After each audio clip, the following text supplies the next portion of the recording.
পেটুক স্বামীকে বিয়ে করেও এই শেফার দেমাগ কমেনি। আমি অন্যকে কি আর বলবো, আমার স্বামীটাই তো বলদের বলদ। এই চলো। আরে আরে কি করছেনটা কি? আমার দোকানের মাংসে হাত দিচ্ছেন কেন? যা লাগবে আমাকে বলুন।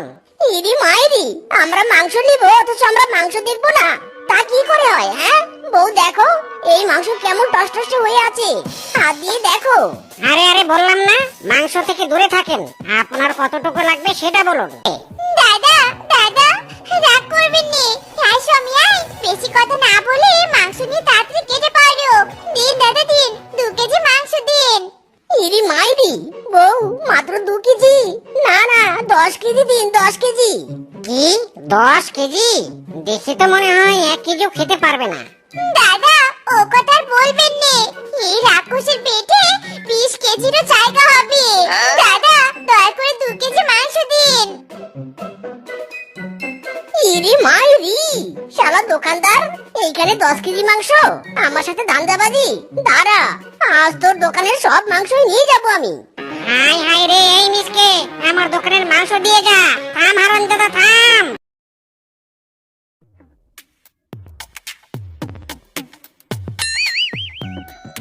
ইরি মাইরি, কিংকং দাদা তোমরা খেতে বসেছো? আসলে শেফা আমাকে। আরে মিসকে যে, আসো আসো আমাদের সাথে তুমিও খাও।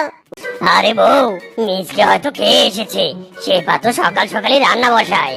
ইরি মাইরি, কিংকং দাদা আসলে শেফার শরীরটা অনেক খারাপ, তাই রান্না করতে পারেনি। শেফা বলেছে কিংকং দাদার বাড়িতে এসে খাবার খেতে, সন্ধ্যাবেলায় তোমাদের জন্য ভোজনের আয়োজন হবে। ও মা গো মা, সত্যি বলছো? শেফ আমাদের জন্য ভোজনের আয়োজন করবে? মিচকে আসো আসো, পেট ভরে খেয়ে যাও। ওরে সর্বনাশ, সব খাবার তো এই মিসকে খেয়ে ফেললো। হাই হাই রে। হ্যাঁ স্বামী, অল্প করে খাবে কিন্তু, আমি একদম কালসহ রান্না করেছি। নাও নাও, যতটুকু দিলাম ততটুকুই খাবে।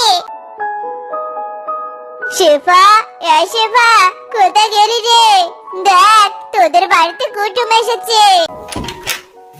এ কি কিংকং দাদা বৌদি, তোমরা এই খাওয়ার সময় এসে ডাকাডাকি করে বিরক্ত করছো কেন?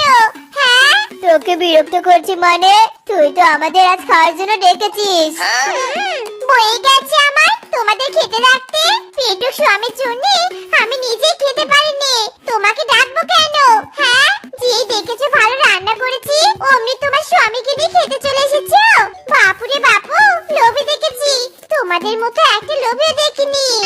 এই শেফাই, কাকে লোভী বলছিস? হ্যাঁ, মুখ সামলে কথা বল। খেতে দিবি নে, তা খেতে ডেকেছিলি কেন? হ্যাঁ আয় বৌদি আয়, একদম মিথ্যে কথা বলবে নে। যেই ডেকেছো আমি তোমাদের খেতে দিব নে, অমনি বানিয়ে বানিয়ে বলতে শুরু করেছো, তাই নে? মোটে আমি বানিয়ে বানিয়ে বলছি নে, তোর স্বামীকে ডাক, ডেকে শোন সকালে। ওরে হারামজাদা মরা শ্বশুরের ব্যাটা রে, সকালে পেট পুরে খেয়ে গিয়েও কিংকং দাদার বাড়িতে গিয়ে খেয়েছে। ওরে হারামজাদা, এদিকে কেলেঙ্কারি করে সব খাবার খেয়ে ঘুমাচ্ছিস, আমার জন্য একটু রাখিস নি? খদকের বাচ্চা খদক, আজ তোর একদিন কি আমার একদিন।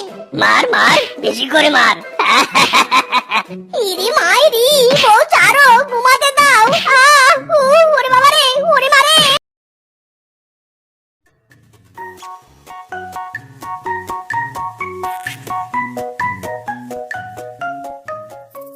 শেফা, এই শেফা, কোথায় গেলি রে খাদকের বউ কোথাকার? হারামজাদি, কি রে হারামজাদি, বাড়িতে এসে এভাবে চিৎকার করছিস কেন? হ্যাঁ, ওরে তুই হারামজাদি, স্বামী সবার বাড়িতে খাবার খেতে পাঠিয়ে দিয়ে বাড়িতে পায়ের উপর পা দিয়ে বসে বিশ্রাম নিচ্ছিস, তাই না?